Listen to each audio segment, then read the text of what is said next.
Continuamos con la documentación sanitaria no clínica. Comenzamos primero con la documentación intrahospitalaria dentro del hospital. Primero tenemos la planilla de dietas. En las unidades de hospitalización se realiza diariamente una petición de dietas al servicio de cocina, según la prescripción facultativa, según la dieta que haya prescrito el médico.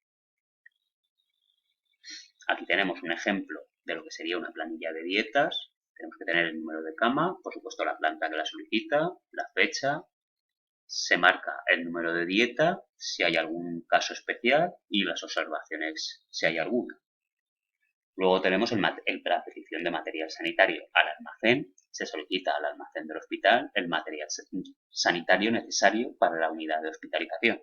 Incluirá la unidad que lo solicita, fecha en que se solicita, tipo de material y número de unidades. El TCAE comprobará el material recibido, que se corresponda con el solicitado y si se encuentra en buen estado.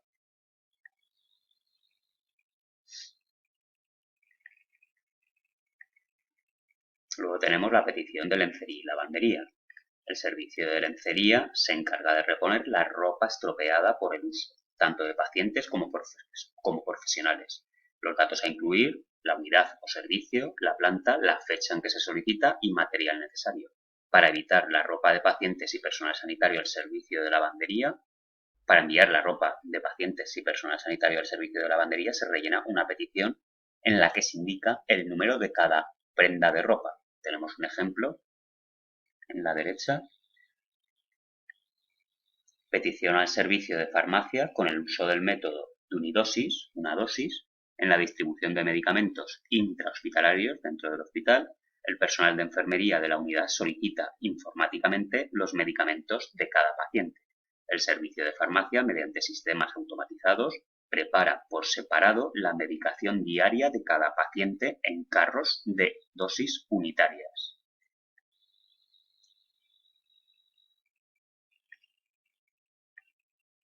Luego tenemos la petición de material de esterilización.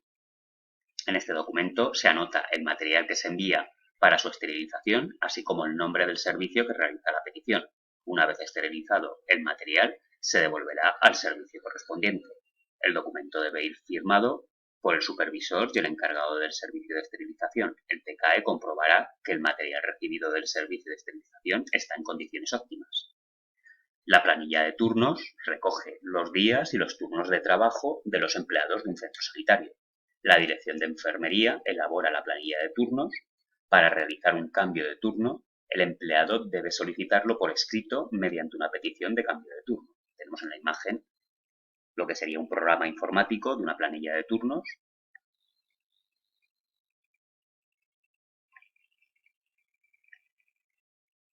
Cambiamos ahora a los documentos extrahospitalarios. Fuera que uno de los dos, o tanto el emisor como el receptor, o ambos, no pertenecen a profesionales del hospital. Primero tenemos la guía de acogida a los pacientes.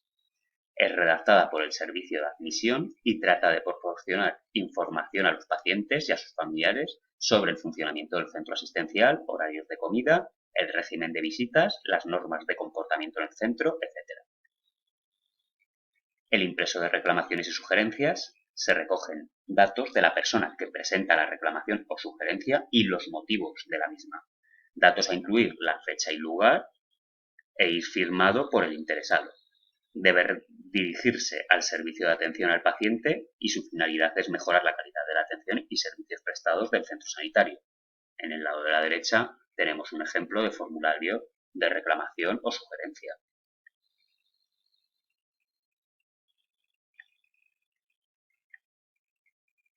El impreso de reclamaciones y sugerencias.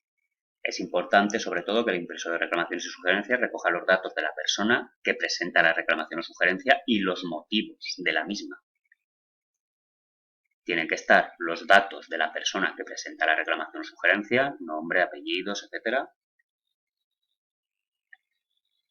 Tiene que aparecer la fecha y el lugar en el que se produjo la incidencia.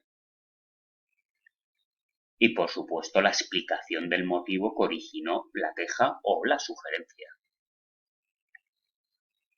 Y la fecha y firma del interesado, de la persona que presenta la reclamación.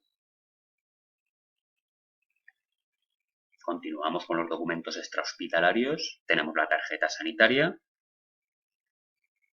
En ella aparecerá la modalidad de aseguramiento, el código de identificación territorial, el DNI del paciente, el nombre del paciente, el tipo de farmacia que tiene ese paciente, la fecha de emisión y la fecha de caducidad, además del CIF, el código de identificación personal propio de cada comunidad autónoma, cuyo objetivo es asegurar la información administrativa y clínica dentro de su territorio.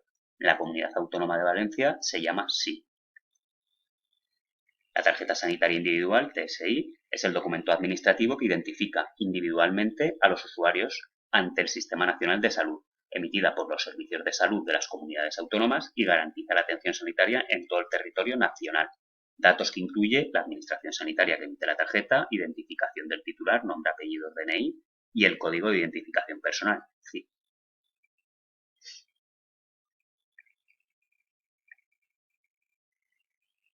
Aquí podemos ver la tarjeta sanitaria individual de la Comunidad Autónoma de Aragón y en la parte inferior lo mismo, marcando el CIF.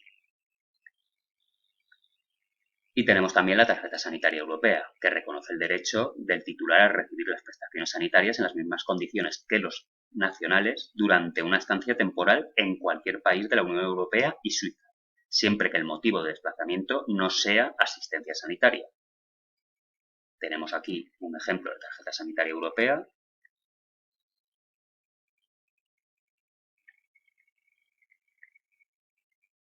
Luego tenemos la receta médica.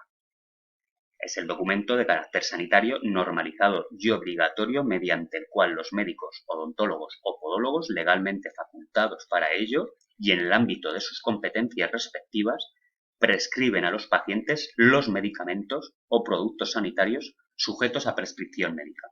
Puede ser en soporte de papel, válida 10 días, o informático, lo que sería la receta electrónica necesaria, tarjeta sanitaria para retirar la medicación.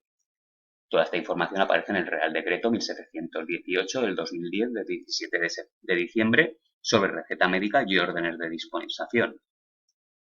Tenemos abajo un ejemplo de receta médica en la que tiene que aparecer los datos del paciente, el nombre, apellidos y código de identificación de la personal del paciente, datos del médico prescriptor, el nombre y apellidos, número de colegiado y, en su caso, la especialidad médica, la firma y la rúbrica.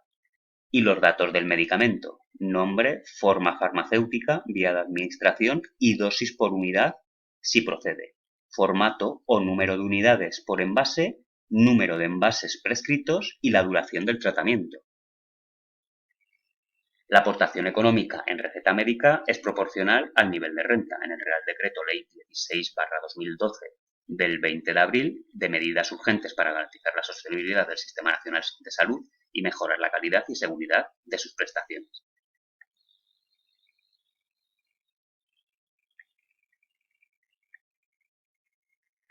Continuando con la receta médica, los datos en una receta médica, esta nos sonará, que es la que se suele utilizar en la Comunidad Autónoma de Aragón, los datos que deben aparecer en ella,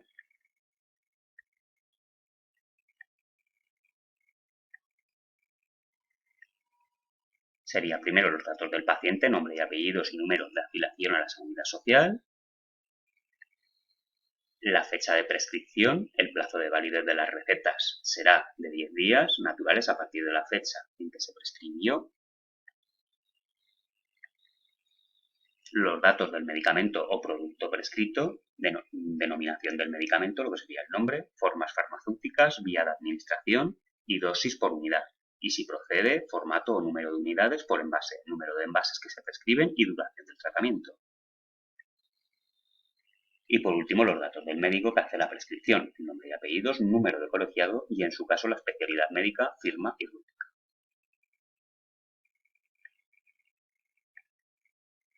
El justificante de visita médica se utiliza para justificar en el centro de trabajo la estancia en consulta. Los datos a incluir serían datos identificativos del interesado, del paciente, servicio en el que ha sido atendido, duración de la estancia, horas o días, la fecha, el sello del servicio y la firma del profesional que la atendió. El parte médico de ILT sería la incapacidad laboral temporal, es la situación en la que el trabajador está incapacitado temporalmente para trabajar debido a una enfermedad común o profesional, accidente o maternidad. El parte de los pide el médico del Servicio Público de Salud tras haber realizado el reconocimiento médico. Al trabajador se le entregarán 2 copias, una para él y otra que deberá entregar en la empresa en un plazo máximo de 3 días.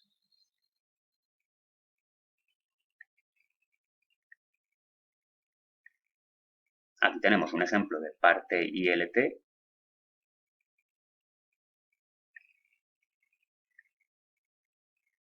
El parte de consulta y hospitalización P10, este documento se utiliza para solicitar el ingreso de un paciente o la atención del paciente en el servicio de urgencias. Los datos que incluye: identificación del paciente, datos del médico responsable, diagnóstico y tratamiento que ha recibido el paciente.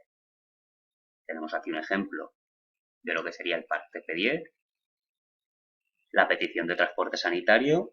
Tienen derecho a esta prestación las personas enfermas o accidentadas cuando reciban atención sanitaria del Sistema Nacional de Salud y que por imposibilidad física o situación de urgencia que implique riesgo vital o daño irreparable para la salud no puedan utilizar el transporte ordinario para desplazarse a un centro sanitario o a su domicilio. Tenemos aquí un ejemplo del parte de transporte, la petición de transporte sanitario.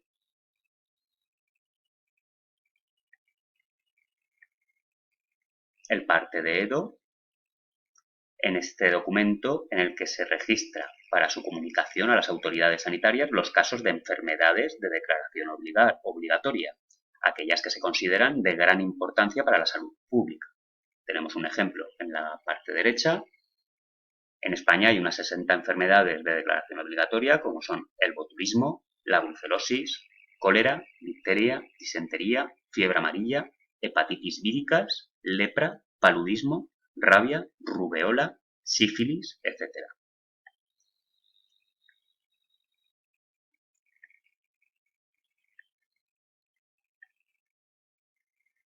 En el parte de EDO, este documento permite recoger datos estadísticos que muestren la frecuencia con la cual ocurre la enfermedad y ayuden a los investigadores a identificar las tendencias de la misma, a rastrear sus brotes, lo que permite evitar futuras epidemias. El flujo de información en casos de EDO.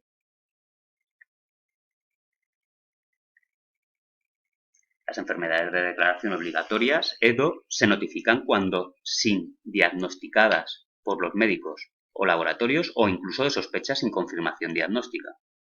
Entonces tenemos primero, aparecen unos casos, se realiza el diagnóstico, ya sea médico o en laboratorios, esto se envía a servicio de vigilancia y ellos a responsables de toma de decisiones.